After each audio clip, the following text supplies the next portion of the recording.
Hi, I'm Kayla Rochelle with Premier Mortgage. I'm Kelly Zimmerman with eXp Realty. And I'm Billy Wilson with V3 Electric.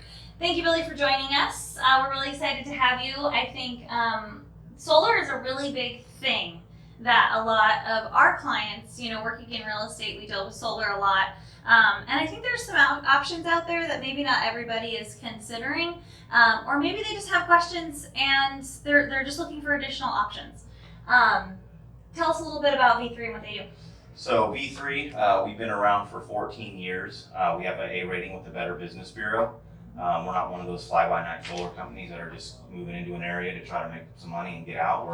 We're here for the long term. We have offices all up and down California. Locally, we have an office in El Dorado Hills, Yuba City, Vacaville, and one in the Bay Area. Okay. So we're here to provide a service for our customers. We're not just here to just try to make a quick buck and get out of town. So.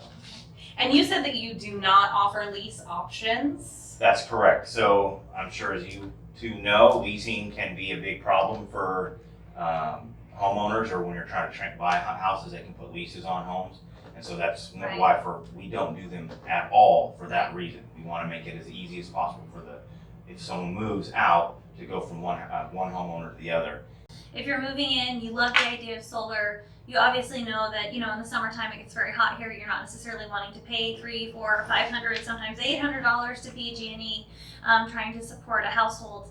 And this gives you some really great options. If you've leased solar, you know that it's, or tried to sell a home after you lease solar, it's attached to the property, and it's actually attached to the title of the property.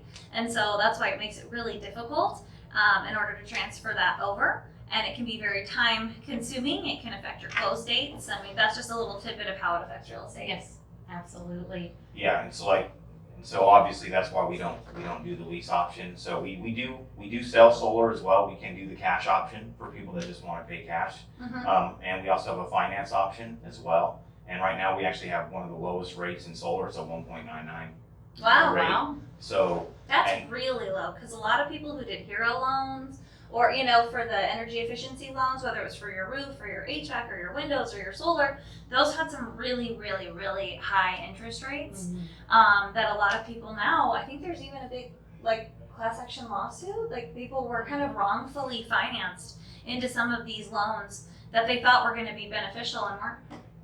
Yeah. So the nice thing about the finance option as well is there's no early payoff penalty. Okay. So say we can cut your PG&E bill in half, and you say, well, I'm just going to keep paying the PG&E rates and just pay this thing off in 10 years instead of 25. Right. You can just So on the power purchase agreement, is that a flat rate or does that fluctuate? How does that part work? So it is a flat rate, right? So we sort of average what it would cost throughout the year. That way you have that predictable not PG&E bill, but that predictable utility bill. You know what you know what it's going to be. You can just sort of plan on it every single month. Now we do have a couple different options with that. One is one that comes with an escalator, which means it goes up 2.9% every year, which is just essentially just inflation, right? So so essentially it's not going up as far as essentially. So we're getting our money back every year. So it's just a follow inflation. And then we do have an option. It costs a little bit more in year one, but we have a non-escalator option as well. Okay. So it just raises your rates to start, and then you keep it for the life of it. Right. So you have to be okay with starting with a slightly higher rate. But I feel like it's a really great option if you find yourself, wearing socks and beanies in your house in the wintertime and being having a hard time sleeping because you're so hot in the summertime. And we've had 110 degree days in the last week, so it's been insane. And with terrible air quality with the fires, Yes. Everybody wants to stay inside. And if it's hot in there, it's pretty miserable. And so why limit yourself feeling your own comfort in your home is how I feel about it. You pay a lot to live there. And it should be comfortable, and we find ourselves strictly because of PG&E. And we didn't even talk about how they're changing the time frame for from 5 to That's going to really affect people. So tell us a little bit about that. Yeah, so there are actually some homes already switched to it. It's called time of use. Right now, most homes are on a tiered structure. I'm sure everybody's familiar with PG&E's tiered structure. It's 3 tiers. They start you off right now in California, or right now for PG&E, it's 24 cents per kilowatt hour, what they start you out at. And then that 3rd tier is 50 cents.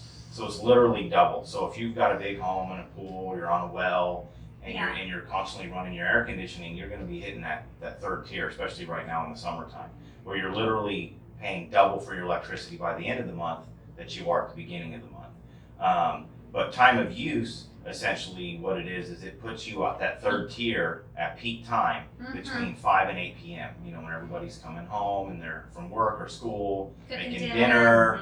You got the AC going. And so it's like, even for the people that can manage their utilities and stay out of tier 3 all the time, now they're not going to have that option. Now, to be fair to PG&E, they're doing it for safety, grid safety, because that's when it's really, you know, their system is getting overrun with people that are constantly using electricity. So, so the you know, So they're putting it out there, hoping that people will limit their use because it's more expensive, because they're worried about overriding the system. Exactly. So to be fair to them, they're not just trying to get one over on us like that way.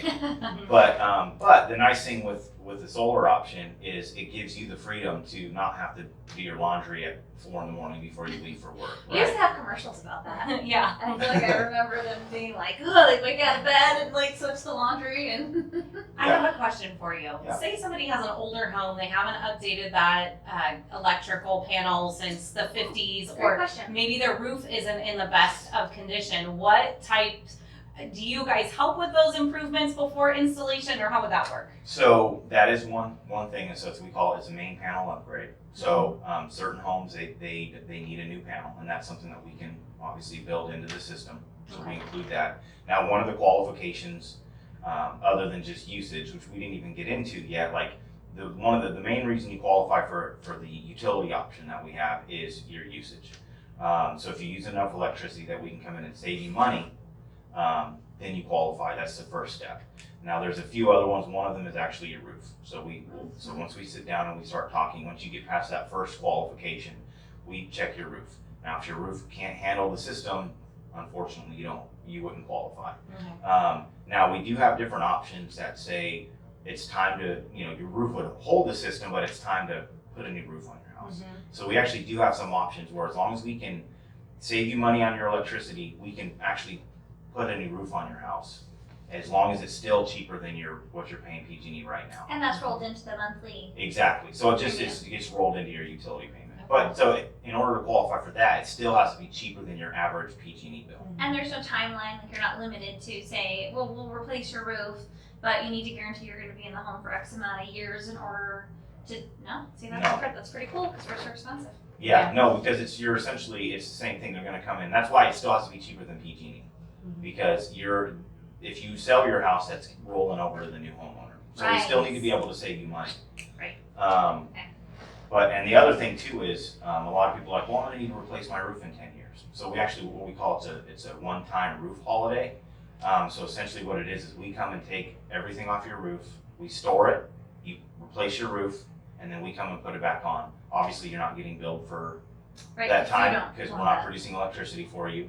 And you don't have to pay for storage or anything like that. We just come and take care of it, take it off, and put it back on when your roof is on. Sounds super interesting, and I know we're kind of running short on time for this video. How would somebody get in touch with you if they wanted to? You do a consultation with people in their homes? Yeah, absolutely. Okay, I did it myself. I'm actually doing the utility option for my own home, and we're really excited. Yeah. So that's the number one thing is we would just need your usage. So if I could just get a copy of the PG&E bill, the office would just run the numbers. So that's how they know preliminarily what kind of system you would need. Okay. And if you qualify based on savings. Yes. So we will make sure that we have all of Billy's contact information at the end of the video, and feel free to always reach out to Kaylee and I, and we can connect you with Billy as well. Absolutely. And solar could be a great option to save on your PG&E bill. And hopefully you'll reach out to Billy for more information about that. Thank you. Bye. Thank you.